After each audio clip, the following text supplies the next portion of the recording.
இன்னைக்கு நம்ம வீடியோல மசாலா பன்னீர் எப்படி செய்யலாம்னு பார்க்கலாம். அதுக்காக நான் பன்னீர் எடுத்து 200 கிராம் வாங்கியிருக்கேன். அதை நான் இது போல் கட் பண்ணி எடுத்து வச்சுருக்கேன். 4 தக்காளியை இது போல் ரஃப்பாக கட் பண்ணியிருக்கேன். 1 டீஸ்பூன் சர்க்கரை, கொஞ்சமாக கொத்தமல்லி தழை, 1 டேபிள் ஸ்பூன் அளவுக்கு kasuri methi, 2 teaspoon Kashmiri chilli powder, 1 teaspoon மல்லித்தூள், 1 டீஸ்பூன் மஞ்சள் தூள், 1 டீஸ்பூன் சோம்பு, 1/2 டீஸ்பூன் சீரகம், 1/2 டீஸ்பூன் போல் இஞ்சி பொடி பொடியாக கட் பண்ணி வச்சுருக்கேன், 1 டீஸ்பூன் போல் பச்சை மிளகாய் பொடியாக கட் பண்ணது, 2 டேபிள் ஸ்பூன் தயிர். வறுத்து அரைக்கிறதுக்காக ஒரு 15 முந்திரி பருப்பை இது போல் நீல வாக்கில் கட் பண்ணி எடுத்திருக்கேன். 2 பெரிய துண்டு பட்டை, 2 நட்சத்திர சோம்பு, 1 ஜாவித்ரி, 8 கிராம்பு, 8 ஏலக்காய், உப்பு தேவையான அளவு, எண்ணெய் தேவையான அளவு. இப்போ எப்படி செய்யலான்னு பார்க்கலாம். இப்போது நம்ம ஆனியனும் இல்லாமல் கார்லிக்கும் இல்லாமல் இந்த மசாலா பன்னீர் ரெடி பண்ண போகிறோம். அதுக்காக தான் தக்காளி மட்டும் நான் கூட எடுத்திருக்கேன். இதை அரைச்சி பேஸ்ட்டாக எடுத்துகிட்டு வந்துடலாம். இப்போது நம்ம தக்காளியை அரைச்சி இது போல் பேஸ்ட்டாக எடுத்துகிட்டு வந்தாச்சு. இப்போ ஃப்ரை பேன் ஹீட் ஆயிடுச்சு. பட்டை, நட்சத்திர சோம்பு, கிராம்பு, ஏலக்காய், ஜாவித்ரி எல்லாத்தையும் சேர்த்துடலாம். இதோட 1 டீஸ்பூன் மிளகு சேர்த்துக்கோங்க. நான் இது இன்க்ரீடியன்ட்ஸில் சொல்லலை, இப்போ சேர்த்துக்கோங்க. இதை வாசனை வர வரைக்கும் நல்லா வறுத்து எடுத்துக்கலாம். இப்போ இது நல்லா வாசனை வந்துடுச்சு. இதை ஒரு பிளேட்டில் மாற்றிக்கலாம். இப்போ அதே பேனில் முந்திரி பருப்பு வறுத்துடலாம். இப்போ எண்ணெய் சூடானதும் முந்திரி பருப்பு சேர்த்துடலாம்.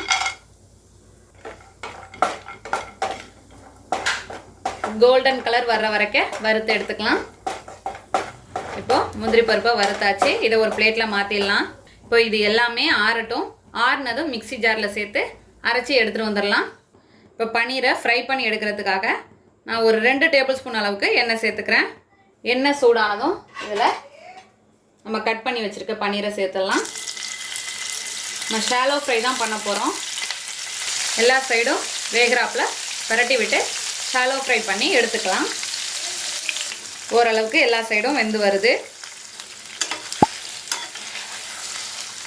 இப்போ ஃப்ரை பண்ணியாச்சு. இதை பிளேட்டில் மாற்றிடலாம். இப்போது எல்லாமே ரெடியாக இருக்குது. மசாலா பன்னீர் ரெடி பண்ணிடலாம். இப்போ அதே ஃப்ரை பேன் எடுத்திருக்கேன். பன்னீர் வறுத்த எண்ணெய் கொஞ்சம் இருக்குது.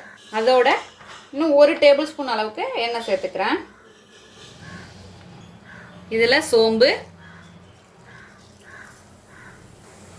சீரகம். இப்போ சோம்பு பொரிஞ்சதும் இதில் பச்சை மிளகாய்,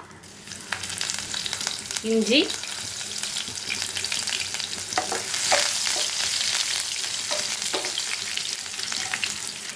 வதங்கினதும் மசாலாலாம் சேர்த்துடலாம். மஞ்சள் தூள், மிளகாய் தூள், மல்லித்தூள்,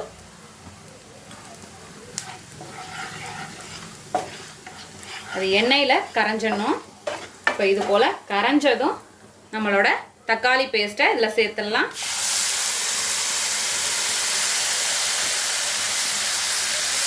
சேர்த்துட்டு நல்லா கலந்துக்க வேண்டியது தான். இப்போ நல்லா கலந்தோன்னே இதில் உப்பு சேர்த்துடலாம்.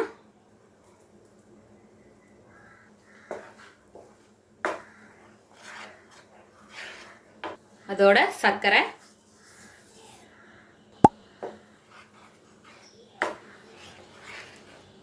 நல்லா கலந்தாச்சு.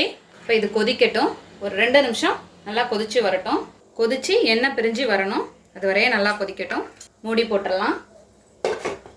முந்திரி பருப்பு, பட்டை, கிராம்பு எல்லாம் வறுத்ததை சேர்த்து தண்ணி ஊற்றி அரைச்சி எடுத்துகிட்டு வந்தாச்சு. இப்போ நம்மளோட தக்காளி பேஸ்ட்டும் நல்லா கொதிச்சு வந்துடுச்சு. இது போல் எண்ணெய் பிரிஞ்சு வர்ற ஸ்டேஜில் இப்போ தயிர் சேர்க்க போகிறோம். தயிர் சேர்த்து நல்லா கலந்துக்க வேண்டியது தான். இப்போ தயிர் சேர்த்து ஒரு 1 நிமிஷம் போல் கொதிக்கட்டும். இப்போ இது போல் எண்ணெய் பிரிஞ்சு வரணும். வர்ற ஸ்டேஜில் நம்ம முந்திரி பருப்பு பேஸ்ட்டை சேர்த்துடலாம். இப்போ சேர்த்துட்டு அதையும் கலந்துக்கலாம். இதோட கசூரி மேத்தி சேர்க்க போகிறோம்.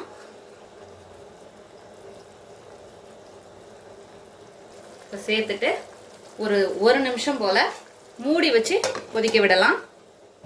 இப்போ 1 நிமிஷம் ஆகிடுச்சு. இப்போ இப்படி திக்காக இருக்கும், அதனால் கொஞ்சமாக தண்ணி சேர்க்க போகிறோம். இப்போ இந்த ஸ்டேஜில் உப்பு பார்த்துக்கோங்க. தண்ணி சேர்த்து 5 மினிட்ஸ் கொதிக்கட்டும். க்ளோஸ் பண்ணிடலாம். 5 மினிட்ஸ் ஆயிடுச்சு. ஓப்பன் பண்ணி காட்டுறேன். இப்போது இந்த ஸ்டேஜில் நம்ம பன்னீர் சேர்த்துடலாம். இப்போ பன்னீர் சேர்த்துட்டு அப்படியே நல்லா மிக்ஸ் பண்ணிக்க வேண்டியதுதான். இப்போது பன்னீர் சேர்த்து ஒரு 2 நிமிஷம் போல் நல்லா கொதி வரட்டும். இப்போது 2 நிமிஷம் ஆகிடுச்சு. கடைசியாக கொஞ்சமாக கொத்தமல்லி தழை,